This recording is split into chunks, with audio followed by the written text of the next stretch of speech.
नमस्कार, मी फुलसंग गावी बीड जिल्ह्यातून फुलसंग गावातून बोलत आहे. इंडिया ॲग्रो कंपनीची मी रमेश सर सानप सर यांच्या प्लॉटमध्ये आलो आहे. याच्या पहिलं मी 25 दिवसापूर्वी सरांना खत दिलं होतं. भूवस्त्र, गोमूत्र, ओलिप, MI स्प्रे टाकण्यासाठी बी दिलं होतं आणि वरून फवारा मारण्यासाठी दिलं होतं. त्याचा जो आज ऊसाला ग्रोथ आहे, ऊसाला फुटावा आहे. सर खाली थोडं दाखवा इथं. तुम्ही बघू शकता याला फुटावा किती, याची जाडी किती. आज हे जवळ 3 महिन्याचा ऊस आहे. तर याला रिझल्ट कसा आला आहे सरांच्या तोंडावरून ऐकू की त्यांचं किती आमच्यावर विश्वास झाला, आम्ही त्यांच्यावर किती विश्वास टाकला, त्यांच्या तोंडानेच ऐकू. सुरुवातीला वाटलं काय खरं नसेल, पण नंतर म्हणलं एवढं घेतलं आम्ही. हे या ठिकाणी त्यांची खतं खालून ठिबकद्वारे एक खत दिलं आणि वरून फवारणीतून एक दिलं.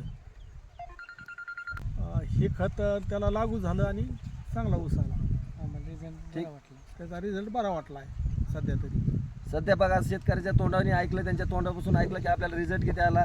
असा शेतकऱ्याने आमच्यावर भरोसा ठेवा. त्यांना 100% आम्ही उत्पन्नाचं दुप्पट उत्पन्न करून देऊ. जय इंडिया ॲग्रो की जय हो.